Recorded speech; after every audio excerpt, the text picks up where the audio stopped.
Bienvenue dans le dernier point de l'information. Madame, monsieur, bonsoir.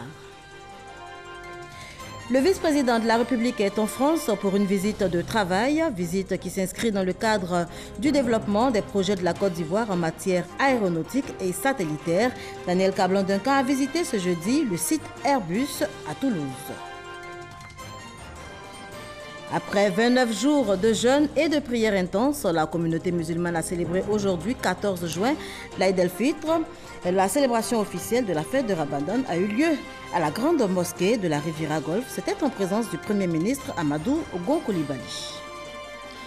Dans l'actualité également, l'ouverture du mondial Russie 2018, cérémonie féerique, riche en couleurs, en rythme et en émotion devant 80 000 spectateurs, spectacle auquel vous aurez droit dans une poignée de minutes.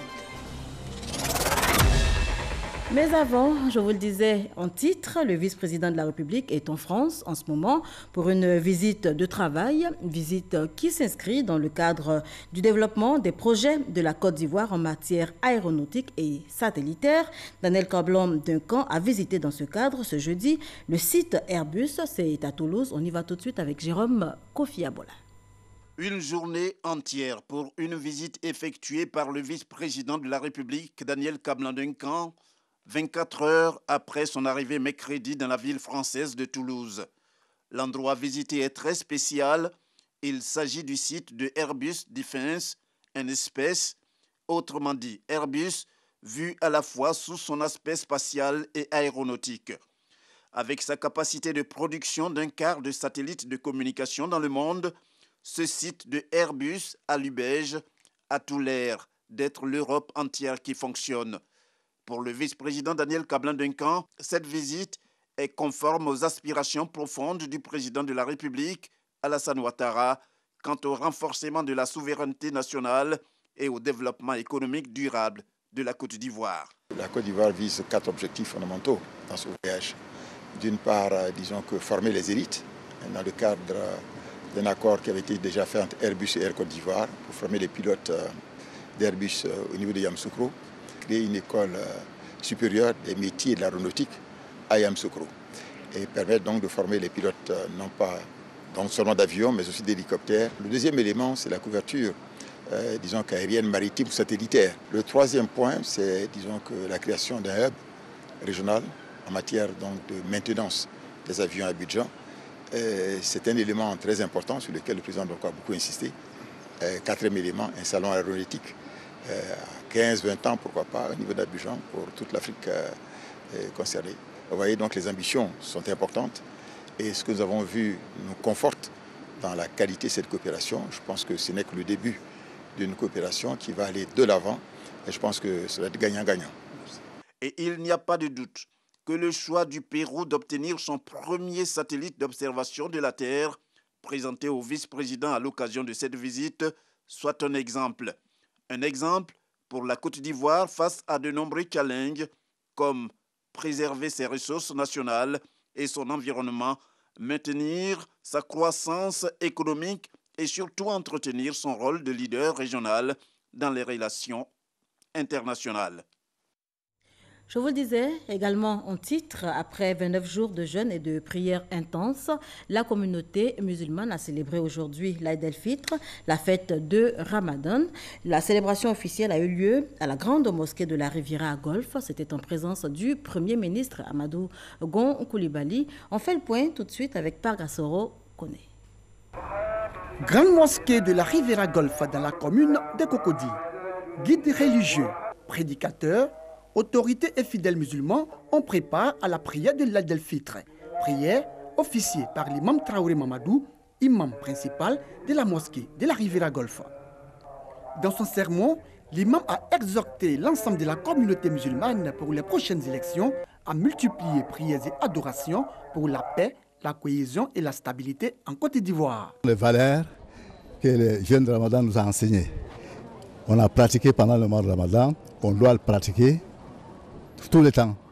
Et ceci est extrêmement important, d'autant plus que nous avons besoin de ces valeurs-là pour que l'unité, la cohésion sociale que nous recherchons s'établisse. Le message de l'imam soutenu par membres du gouvernement fidèles musulmans, mais surtout par le Premier ministre Amadou Gon Coulibaly.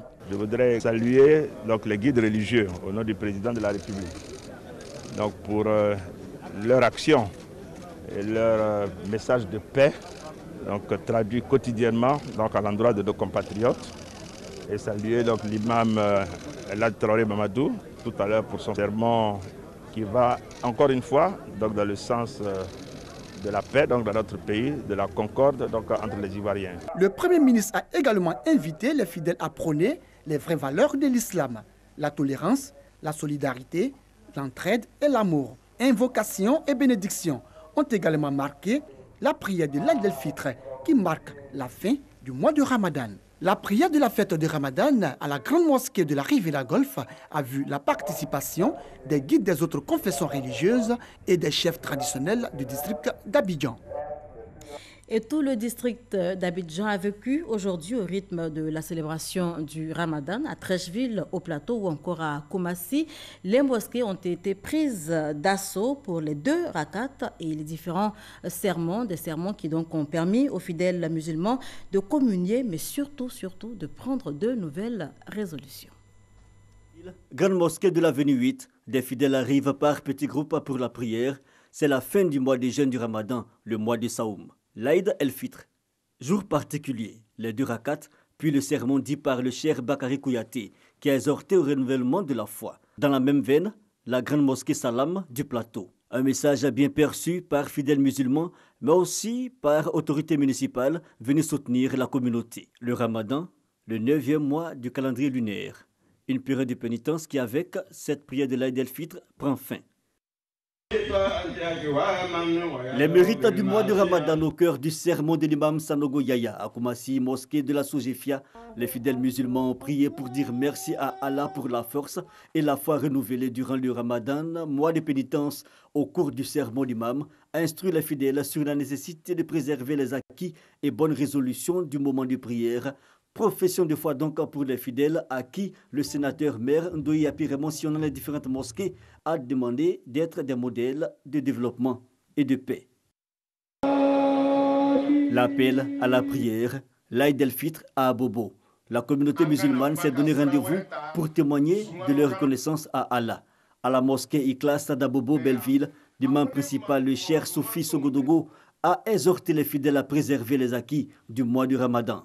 Aujourd'hui, après le mois de Ramadan, il ne faudrait pas que, mes chers frères et sœurs, que nous gâchions ce que nous avons fait dans le mois de Ramadan. Exhortation et prière aussi à la mosquée Taoufika de Yopougon. Ici, l'accent a été mis sur la paix et le pardon. Le guide religieux n'a pas manqué de s'inscrire dans l'actualité en sensibilisant à l'inscription sur la liste électorale.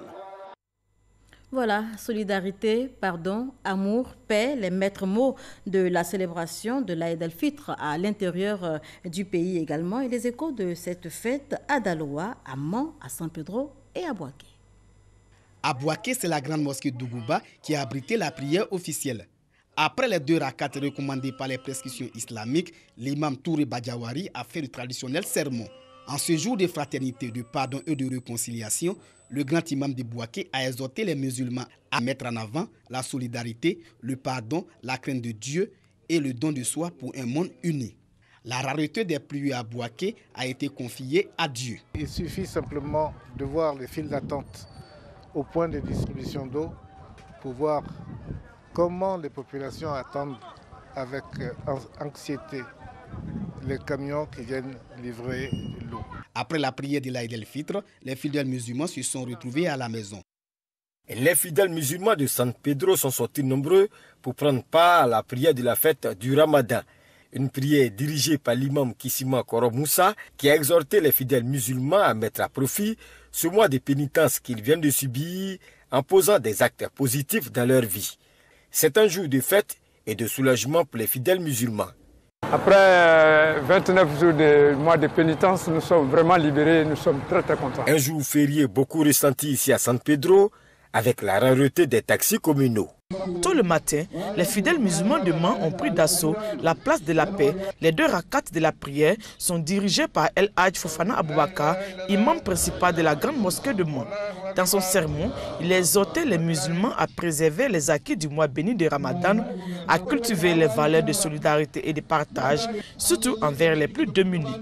Un grand moment pour la communauté musulmane de Mans, soutenue par les autorités administratives, coutumières, les élus et les membres des autres confessions religieuses.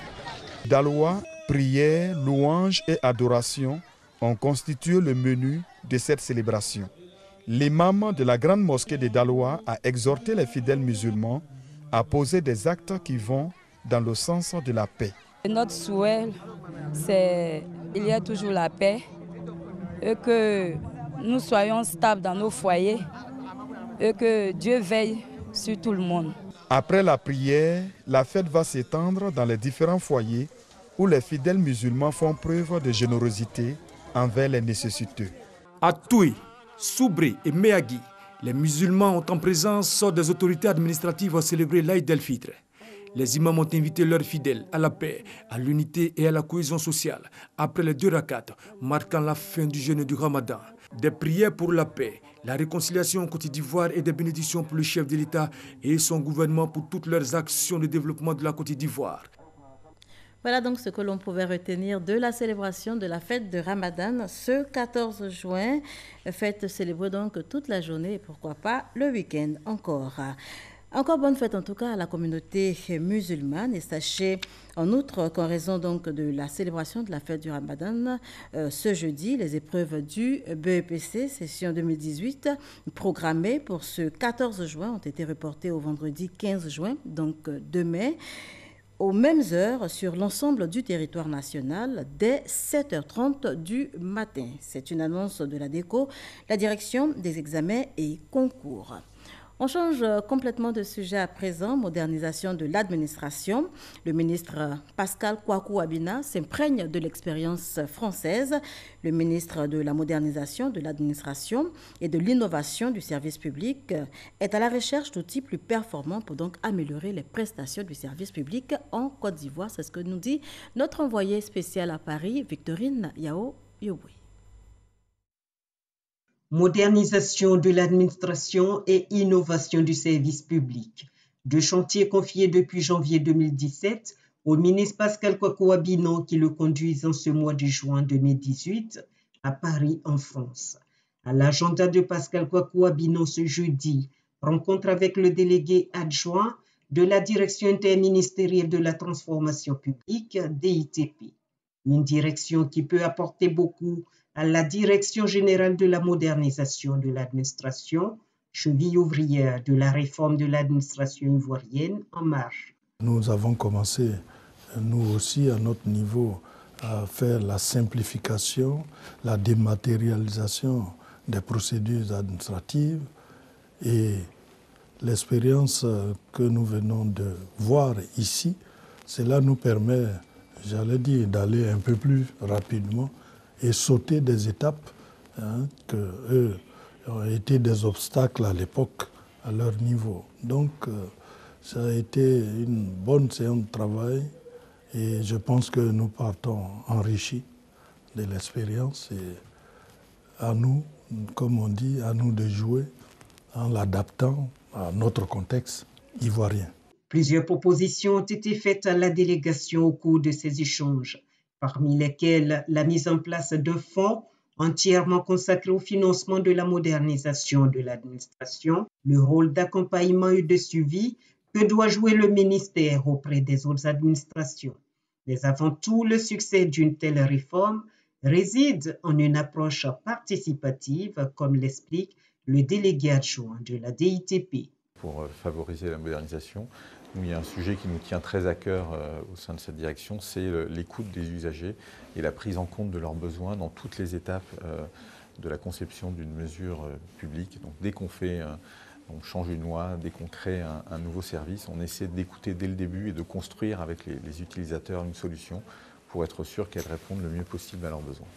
Les 3 autres entreprises et start-up visitées au cours de cette mission se sont bâties autour de cette idée d'associer les usagers des administrations à toute initiative visant à leur faciliter la vie. Mais il n'y a pas que les usagers, tous les acteurs des différentes administrations doivent être également partie prenante.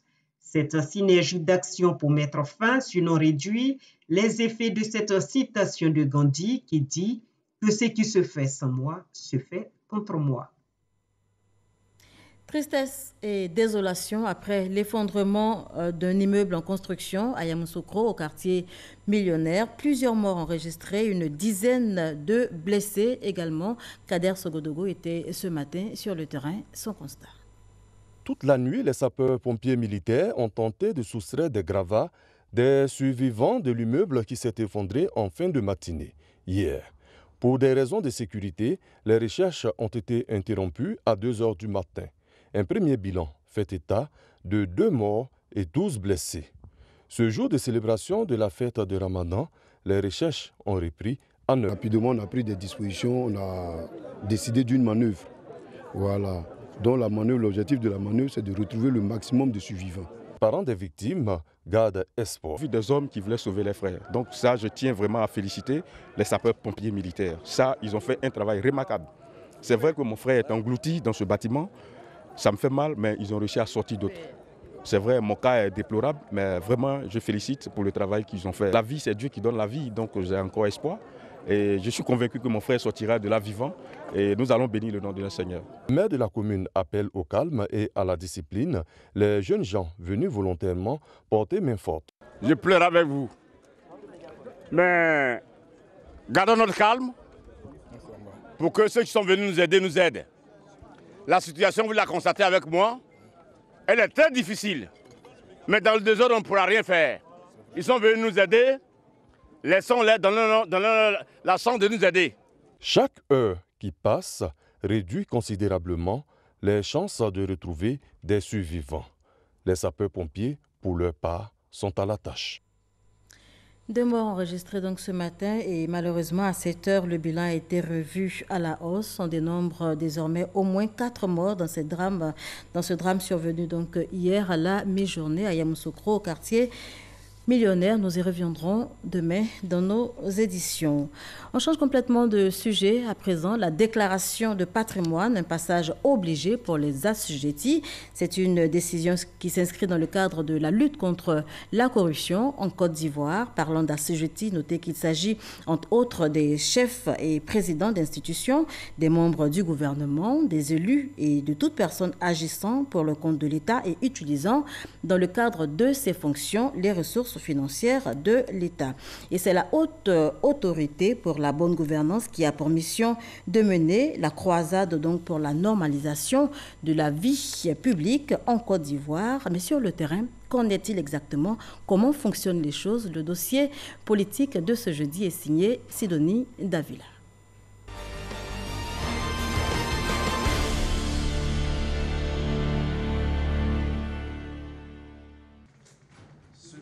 Jacqueline Oble, membre du Conseil constitutionnel, vient de déclarer ses biens. Faire sa déclaration, c'est une obligation qui nous est imposée par la loi. Surtout une institution comme le Conseil constitutionnel, nous ne pouvions pas ne pas respecter la loi. Donc nous sommes venus faire cette déclaration pour montrer, n'est-ce pas, à la nation que nous n'avons rien à cacher. Elle n'est pas seule, ils sont 5. Tous membres du Conseil constitutionnel à avoir entrepris la même démarche, une obligation pour tous les conseillers constitutionnels. L'opération a un caractère individuel et confidentiel. Les déclarants se gardent donc de dire ce qu'ils ont déclaré comme bien. Mais au juste, que déclarent-ils? Les biens meubles et les biens immeubles. Les biens meubles comprennent les comptes bancaires, les valeurs en bourse, les actions dans les sociétés, les assurances et les revenus actuels. Les meubles meublants, les collections d'objets de valeur, les objets d'art, les bijoux, les pierres précieuses, accompagnés de leur estimation en valeur, leurs droits d'auteur sur les œuvres intellectuelles et culturelles, et puis les brevets et marques déposés. Ça comprend aussi les véhicules à moteur, les fonds de commerce, les effets de commerce à recevoir. Et vous avez les biens immeubles, qui comprennent les propriétés bâties avec description, les propriétés non bâties, les immeubles par destination, les adresses, les titres authentiques avec l'estimation des immeubles, Et le déclarant est requis de mentionner le passif de son patrimoine, incluant les dettes hypothécaires. Dans sa politique de normalisation de la vie publique, le président de la République, Alassane Ouattara, a mis sur pied des structures pour promouvoir la bonne gouvernance, en l'occurrence la Haute Autorité pour la bonne gouvernance, HABG. La déclaration de patrimoine est donc une pratique de bonne gouvernance, une prévention de lutte contre la corruption. Pour endiguer ce fléau, l'institution pense avoir toute l'autonomie nécessaire. La Haute Autorité dispose, disons, des textes adaptés. C'est d'abord, par essence, une autorité administrative qui ne dépend d'aucune autre autorité. Dans le classement 2016 de l'ONG Transparency International, relatif à l'indice de perception de la corruption, la Côte d'Ivoire occupe le 108e rang sur 176 pays. Un classement illustratif de ce que le pays doit faire d'énormes efforts en matière de lutte contre la corruption. Si les notations ne sont pas à niveau, la Côte d'Ivoire risque de perdre d'importants financements, plus de 300 milliards. Mais plus, c'est la crédibilité du pays qui est en jeu. Kablan Kofi Marc-Antoine, nouveau secrétaire général de la Haute Autorité pour la bonne gouvernance, depuis mai dernier, entend apporter de l'eau au moulin pour freiner la corruption. Une campagne de sensibilisation est lancée depuis plusieurs mois afin d'appeler à une prise de conscience. La corruption n'est pas l'affaire du gouvernement uniquement, c'est l'affaire de tous, parce que les conséquences de la corruption impactent sur la vie de chacun des Ivoiriens. Aujourd'hui, l'objectif, c'est de faire en sorte que tout le monde soit partie prenante dans la lutte contre la corruption pour que ce flot-là soit débouté, boosté hors de notre pays. Si la Haute Autorité pour la bonne gouvernance se fait insistante durant cette sensibilisation, c'est parce que de nombreuses personnes assujetties tardent à déclarer leurs biens. De 2015 à 2017, seulement 3159 ont pu faire leur déclaration sur 5026 personnes concernées. Parmi celles-ci, les élus, les membres du gouvernement, les membres de la Haute Autorité pour la bonne gouvernance, les membres de la Cour des comptes. Avant, les magistrats n'étaient pas assujettis dès que le décret est sorti. Vous voyez, tous les magistrats de la Cour des comptes sont là. À ce jour, 1867 personnes prennent encore les pas. Mais que risque-t-on à ne pas déclarer son patrimoine? Arrivé à un moment, il va falloir respecter la loi. Et à cet effet, nous avons les instruments juridiques en termes de sanctions qui sont 1 million de francs CFA ou la radiation de l'administration.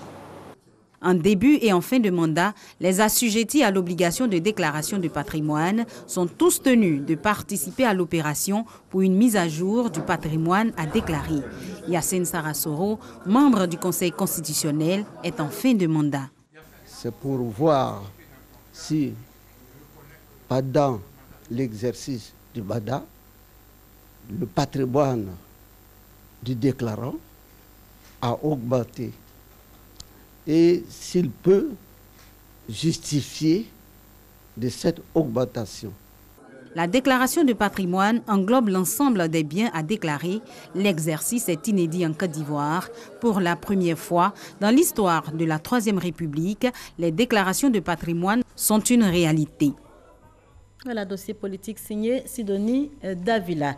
La FIPAO, Fédération des initiatives pour la pérennisation des acquis du président Alassane Ouattara, l'organisation a effectué ce dimanche sa sortie officielle. C'était à Bobo, au siège du RDR. Cérémonie suivie pour vous par Ahmed Traoré et Abou Sanogo. Mettre en place des structures pour rappeler les actions de développement du président de la République Alassane Ouattara. C'est l'objectif de la FIPAO, la Fédération des initiatives pour la pérennisation des acquis du président Alassane Ouattara. Il est très important que Alassane soit écouté. Donc pour cela, il faut mettre à nu tout ce qu'il est en train d'entreprendre comme action de développement, comme action de liberté individuelle et collective pour toute la Côte d'Ivoire. Dassansan, député de Bouna Commune, a saisi l'opportunité pour prodiguer de sages conseils aux initiateurs. Parler aujourd'hui de pérennisation des acquis du président Alassane Ouattara revient à reconnaître un peu quand même le tort que l'on fait au président de la République lorsqu'on voit toutes ses réalisations et que personne n'a le courage de reconnaître les valeurs. Et cette organisation vient pour remettre en scène ces acquis et faire la promotion de toutes ces œuvres qui sont bien sûr pour le bien-être de toutes nos populations. Nina Ouattara a été intronisé président de la section Abobo de la FIPAO, la Fédération des initiatives pour la pérennisation des acquis du président Alassane Ouattara. Dans l'actualité également, l'ouverture du mondial Russie 2018, cérémonie féerique, riche en couleurs, en rythme et en émotions devant 80 000 spectateurs. C'est ce que nous dit Samuel Metch. C'est parti pour le mondial 2018. La Russie a enfin donné le coup d'envoi de la grand-messe de football mondial. Mais avant la célébration de cette compétition majeure, le public a eu droit à la traditionnelle cérémonie d'ouverture. Un spectacle court mais riche en émotions. Durant une demi-heure, plusieurs danseurs et chanteurs avec à la clé la star anglaise Robbie Williams et la chanteuse russe Aïda Garifouline ont tous deux fait vibrer le stade Louis-Njiki devant 80 000 spectateurs. Aux deux guest stars, il faut ajouter la caution footballistique du Brésilien Ronaldo. Jeux de lumière, prestations artistiques et feux d'artifice ont meublé cette cérémonie inaugurale. Le tout dans un cocktail extraordinaire offert par le président du comité d'organisation. Sous fond de tolérance et d'amour, l'ouverture de cette cérémonie a été un véritable succès hautement relevé avec maestria devant la belle brochette de nombreux invités, au nombre desquels le président de la Fédération internationale de football, association. Cérémonie sobre, ponctuée par des fresques qui retracent l'histoire séculaire du peuple russe. Et on faisait le point avec Arsène Kouassi et Samuel Metch. En match d'ouverture, la Russie, pays organisateur, affrontait l'Arabie Saoudite. La Russie qui s'est imposée par un score de 5-0. Le premier but de Russie 2018 est l'œuvre de Iouri Gazinski sur un corner de la gauche mal renvoyé dans la surface saoudienne à la 12e minute. Après la joie, la Russie encaisse un coup dur. Alan Zagoev doit déjà céder sa place sur blessure à la 24e minute. Après une demi-heure de jeu, les Russes en maillot rouge baissent d'intensité. Les Saoudiens se retrouvent désormais plus souvent dans le camp adverse, mais les réelles occasions manquent. À la 43e minute, une contre-attaque rapide suivie d'une intervention manquée d'un défenseur saoudien permet à Denis Cherichev d'éliminer deux défenseurs saoudiens et inscrire le second but russe. Avec 2 buts à son compteur, le pays organisateur achève les 45 premières minutes de ce tournoi mondial. En deuxième période, la tactique et la pression des Russes étouffent le jeu des hommes de Juan Antonio Pizzi, le coach saoudien. À peine entrée en jeu, la première touche de balle de Artem Ziouba sur une reprise de la tête après un centre est un but et le troisième pour la Russie. Contre toute attente dans les arrêts de jeu, Denis Cherichev signe un doublé. Alexandre Golovin enfonce le clou pour les Russes sur un coup franc. Avec 5-0, la Russie a fait une belle entrée dans sa Coupe du Monde et jouera son second match le 19 juin face à l'Égypte. Un commentaire de Oda Legbe qui met un terme à ce journal. Merci de l'avoir suivi et encore bonne fête à la communauté musulmane.